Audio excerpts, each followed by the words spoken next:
Have you ever heard someone judging you and immediately recoiled in fear? I'm Hannah Mason, and in today's Spark, we're going to be exploring embracing judgment.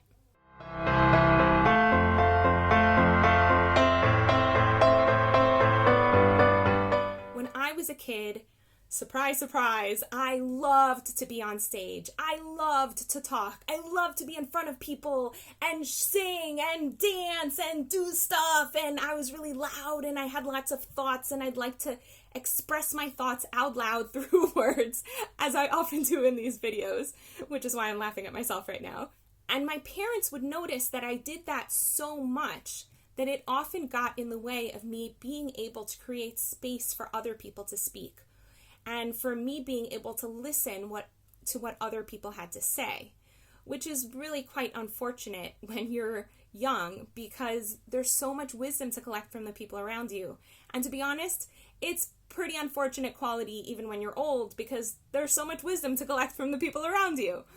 And every single time my parents would try to point out to me that it would be good for me to be quieter or for me to speak less or to give more space to other people, I always got defensive inside and I always got so frustrated inside and I got really angry at them and I didn't want to hear what they had to say. And I realized when I was much older that the reason that I did that was because I thought they were criticizing me because they didn't love me. That was the crap story I had in my head, that if my parents loved me, they would only say nice things to me. Or if my parents are pointing out something bad about me, that means that I'm just broken and something's wrong with me and I'm not worthy enough. And all of those things made me feel so horrible that I wasn't capable of hearing the wisdom in their words. And so here I am, decades later, still working on being someone who's better capable of listening and speaks less, which somehow I do really well with my clients, but I have a harder time when I'm just hanging out with friends. And sometimes I have friends who point out to me, you speak too much, can you shut up so I can get a word in edgewise? And I for sure hear that from my husband. It's really humiliating and embarrassing to have to deal with that when I'm 40. It would have been so nice if I'd been able to work on that when I was 5 and 10 and 15. But I was too much on the defensive back then because I'd taken people's judgments and loaded them with all sorts of significance that they hadn't put into those statements. Basically, what I was doing was I was holding on to the belief that most people I notice have, which is that it's not okay to judge people and that it's not okay to be judged by people. One time I had a client who was absolutely petrified of her parents' judgment and society in general's judgment, and it really got in the way of her making decisions because she was so nervous about being judged that she just froze all the time and kind of didn't do anything, and she was still living in her parents' basement and she wasn't moving forward in her life and she wasn't clarifying any goals because she didn't want to get anything wrong because she didn't want anybody to judge her. And I said something to her, and she's like a pretty feminine woman, very artsy, likes to wear lots of color and dangly things.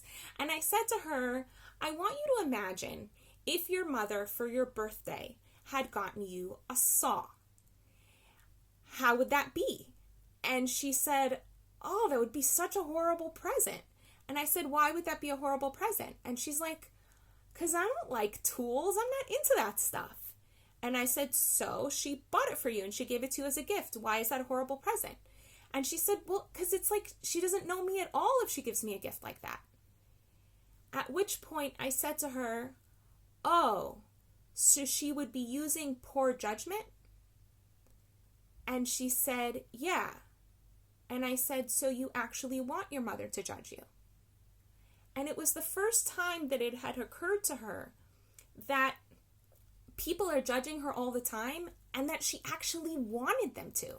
Like, could you imagine walking into a restaurant and the waiter not giving you a menu because he hasn't been able to judge the fact that you've never read it before?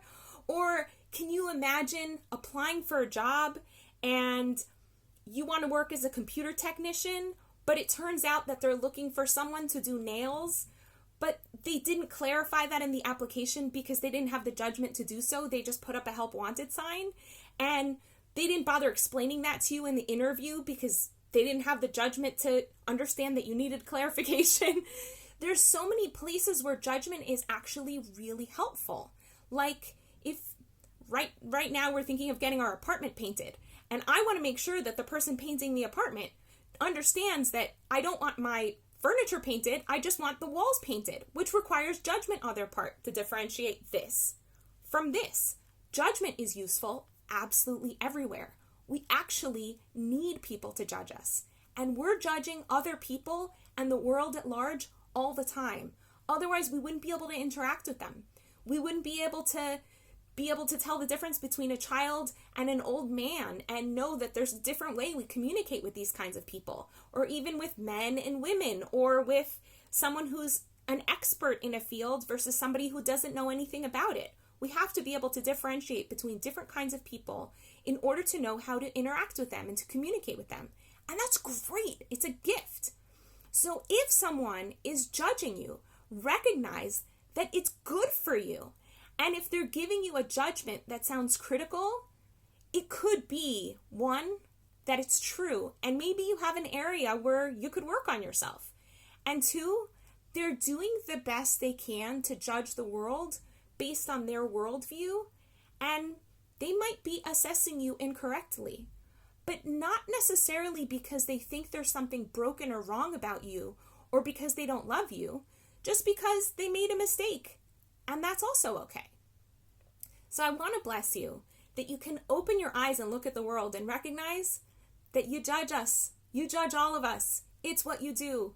And you know what? We're going to judge you. It's what we do.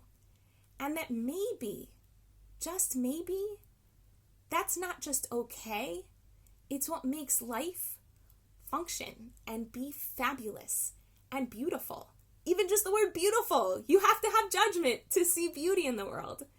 And I hope that you see so much beauty in your world today.